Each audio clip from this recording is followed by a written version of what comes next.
All right. True Detective Season 2, Episode 4, Horrible People Review.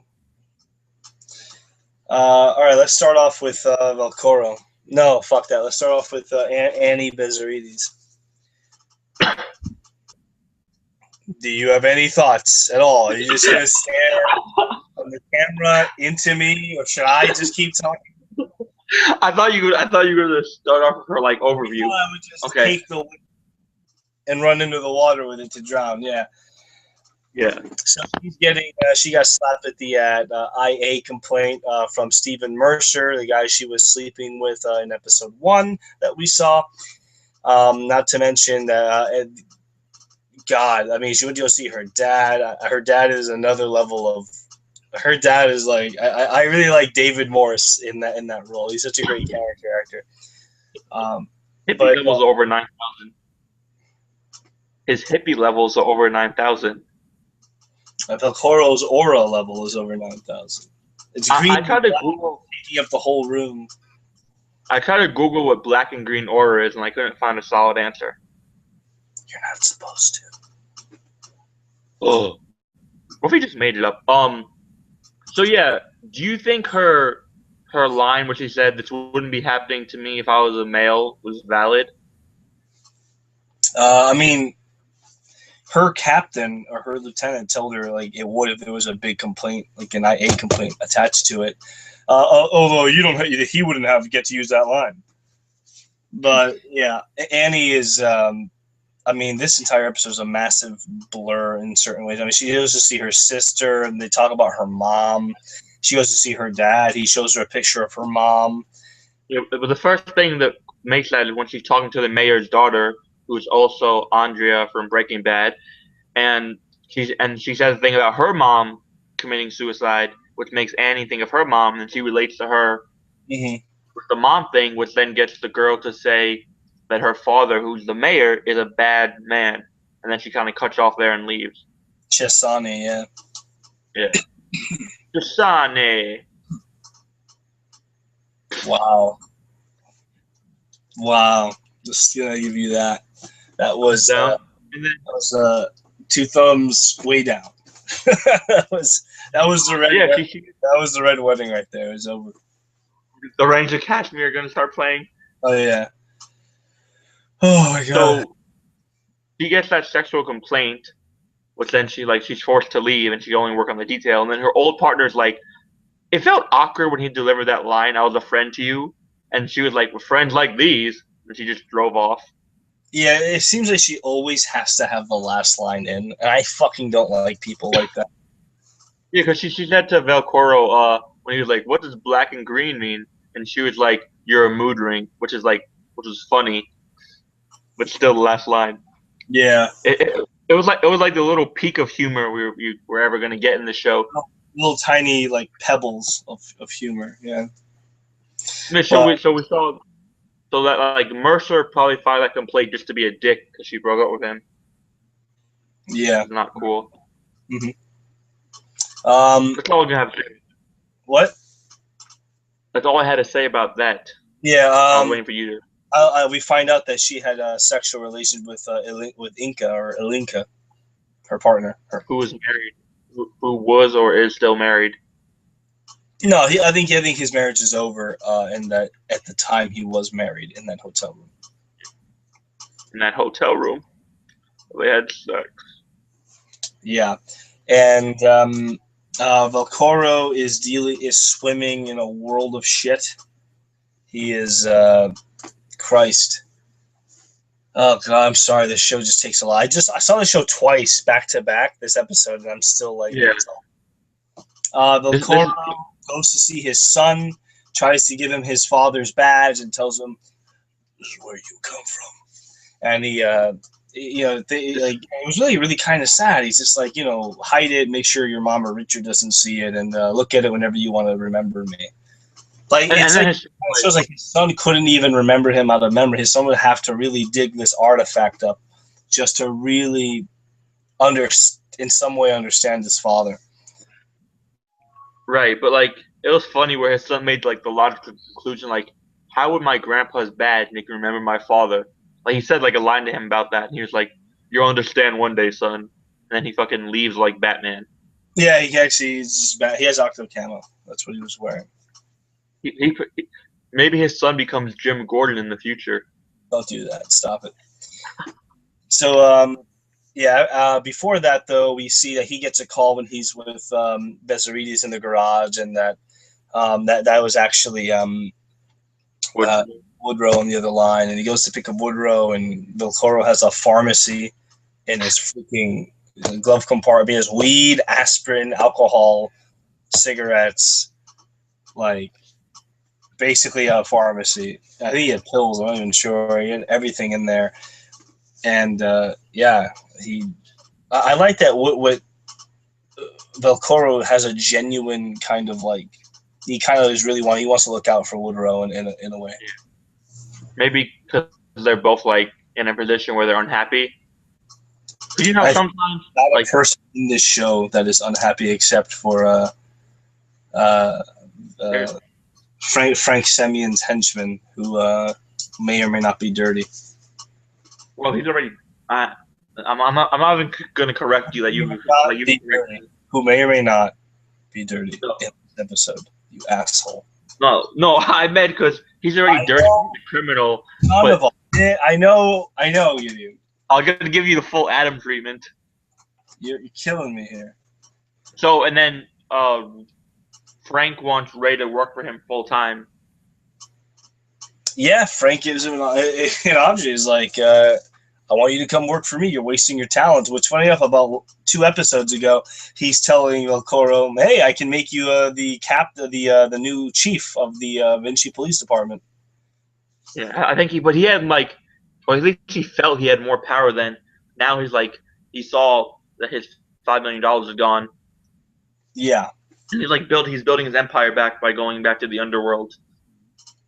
Yeah, and he's hitting. I guess we should just transition into Frank because we can come back around to everybody eventually. Yeah, and Frank, he's trying to unearth those stones he laid to rest, and he and his wife are. I really like. They are a couple that really communicates. So I got to give them that.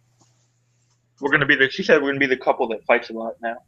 Well, I said I have an idea. Let's be the. But obviously, she doesn't mean it. She's just saying, listen, this isn't working. What we're doing right now, we need to take a step back and reevaluate what we're doing. I think him going back and muscling all his old establishments back to him is going to backfire on him at some point. Like, because he's like bullying his way into getting everything back, and eventually someone's not going to take that shit. Like that's never mind. Yeah, so someone's not going to take that shit eventually. Yeah, I know what you say. I like the Mexican. No. Yeah, no. That's episode. What happens to people who refuse him? Like, it's either join me or die. Yeah, but the people he's like the people, like the guy running where all the people are living and the guy running the warehouse, they're not like people that are in his element. So once he starts, like, the only person he's dealt with in his element so far really is the heavyset guy, and he beat the shit out of him. But there might be someone else. There may be someone else that like defies him, and it might not go well for him. Yeah. And I didn't even notice the metaphor the first time where he's telling the farmer guy like that these things aren't growing, his fruits aren't growing, just like they're having problems having kids. Yeah, with the avocados. Yeah. Like, oh, look at that metaphor. Oof. Yeah, he's like, I thought you were going to tell me that by licking the leaf with your tongue or something. And his wife is like, that's enough. Gee, I'd be a racist with the guy. And I love how the freaking farmer's just like, oh. And then it's weird. He has like, it's because he has this whole subplot of having a kid, and then he shows concern for kids later, where he tells the guy who's running the apartment complex to cut the grass so the kids don't get snake bit. Yeah. So it's interesting that like he has that subplot and he's showing concern for kids as well. Mm-hmm. Yeah, he's not a bad guy. I think he really is a good guy who doesn't like what he became or what he thinks he might become again by going back to the underworld. For the most part, this is a show where like there's rarely any like bad guys. They're all like gray characters instead of black or white. Well, you clearly have not seen season 1. Well, at least for this season, like all the characters we see are really black and white. Let's go to Woodrow because that's where we're going right now. Woodrow wakes up in the apartment of his old war buddy. Miguel. Who? That's his name, Miguel. Miguel, yeah, Spanish Michael. And he wakes up there, and he's got waffles ready for him. He leaves. He's freaking just like mentally fucked that he went ahead and he. I mean, all right, he had sex with him, right? Yeah, you know what's kind of a dick move that I didn't think about at first? The fact that Miguel took advantage of him when he was clearly drunk.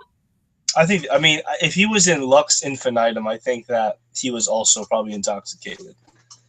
Because remember, he probably didn't expect to see him. We have no We have no way of knowing he even took advantage of him. I think it was just that he was out partying. He saw him. Remember, he would order doubles. He had already been drinking. Yeah. He ordered two doubles, so they were probably both already smashed. They went back to his apartment and boned.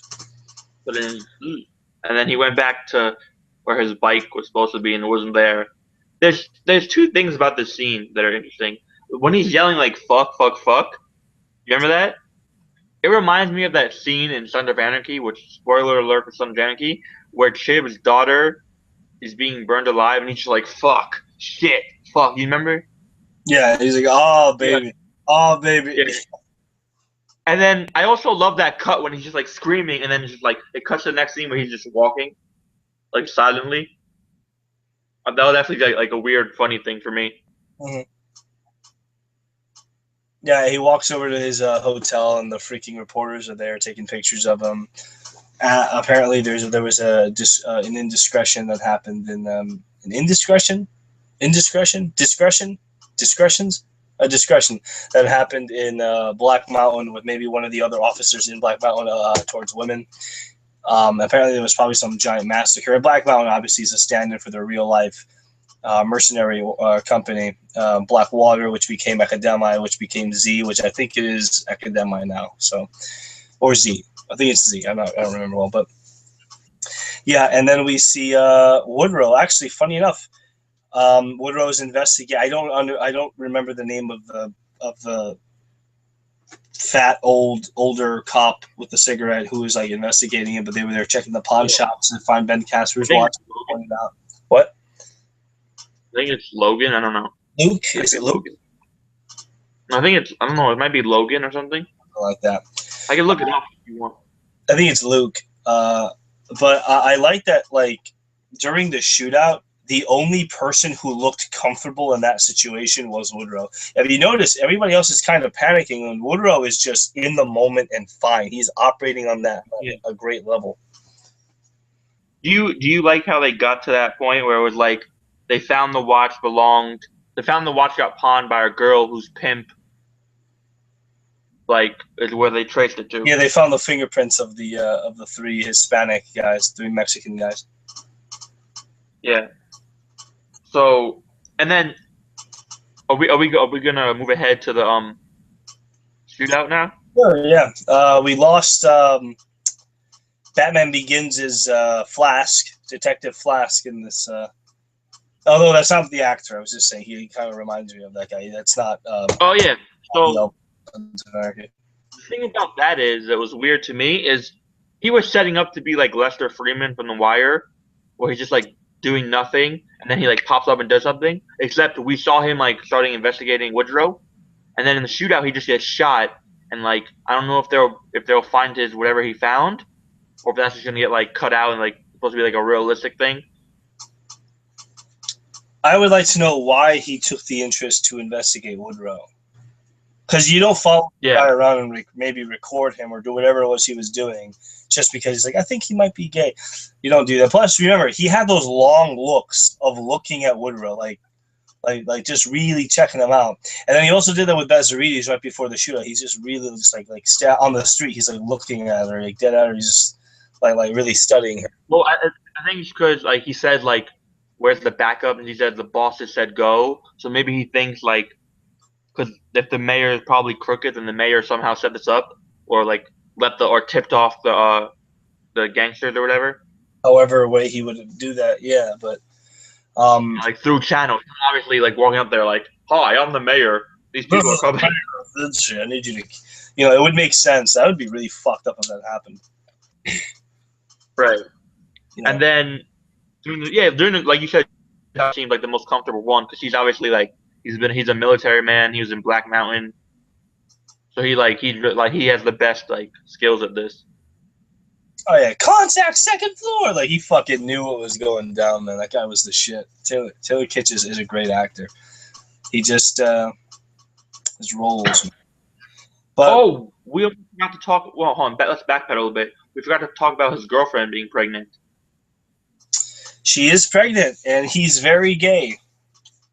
I think, and maybe I think he might get blackout drunk, and she'll walk into the house and find Miguel in her bed knocked out, or he'll just. I think his girlfriend's gonna find out that he's gay, or he might just live with her and try to live a fake life he can't really commit to. Yeah, but he used that to like. It was interesting having the same episode where he had the gay encounter, and he's like trying to run further away from that with like, oh, she's pregnant, this is good. Now we can get married, and I can be a regular guy. However, society sees it. Wants to be a man. Wants to be police. You want to be army. Yeah. Police officer. Yeah. Yeah. So back to the shootout. It was really good, but like it's almost like coincidental that they were protesting right when this happened. I mean, unless I missed it, we had no real way of knowing there was going to be a protest there. But I was like, okay. I mean, because it makes sense with the monorail system they're trying to build with the useless subway line, and they're protesting the subway for whatever reason. And then the freaking shootout happens. I think it was fine. I mean, you saw civilians going down left and right. You saw one of the police officers shoot a civilian by accident. Oh, you know what I thought, and on the second viewing, I could be wrong, but I feel like some of the people they ducked and pretended to be dead when that was going on. I could be wrong though, but it looked like that for some of the people. Maybe I know some person was injured and they're trying to crawl away and they were hurt. They were just laying there. It was pretty gruesome, but I thought it was a great action sequence. There was that bit with the CGI with the fire coming out of the window. It was some real fire, then it was some CG fire, which was fine. I understand a television show that has a budget. It looked like that early Breaking Bad scene when he goes in with the fake meth, he throws it down, and the thing explodes. Yeah, Breaking Bad. Yeah, that's what I thought of when I saw it. I think when the character says, I think even Veloro says to Annie, "Is that a meth house or something like that?" Like when that happens. It was a cookhouse. Yeah. But other than that, I think it was a solid episode. I really don't understand why people go down on this fucking show. I mean, I don't know. When I watched True Detective Season 1, the 8 episodes had already come out and I had watched it all. Right. If this show had been on Netflix, it would have been perfect for Netflix because then you could just binge watch everything and you get the whole picture. But people are so impatient. Yeah, a couple more things on the shootout. One is it's interesting how we see it from Vince Vaughn's perspective. Like they show him and he just sees the building smoke, and then it's kind of crazy. I love the last scene where it's just the three of them around all the dead bodies and the cops are coming. Yeah, you see freaking Colin Farrell recuperating, freaking Rachel McAdams coming out Bezzerides is just holy shit, and then you see freaking Woodrow just yep, another day's work. He just puts his gun away. I love that they continue the knife thing with her. Like when she ran out of bullets, she pulled out the knife. And she had nothing else. Yeah. I wonder if that's the same knife that her sister mentioned earlier. Like when she was at her sister's house, her sister said, you took mother's knife. Like that's the only thing you wanted. And I wonder if that was the same knife. Who knows? It probably is. That'd be cool. But, yeah, and then they faked this out with the fakes, when it froze, but it was actually how they ended it. Yeah. No, I was like, that was rad. That's like a 90s cop show thing. I thought I was watching Nash Bridges or something. Nash Bridges, I've never seen that. It's good that you've seen it. Were you born in? I've only seen it because Stone Cold was on it a few times. All right. So that has been True Detective Season 2, Episode 4, Horrible People Review.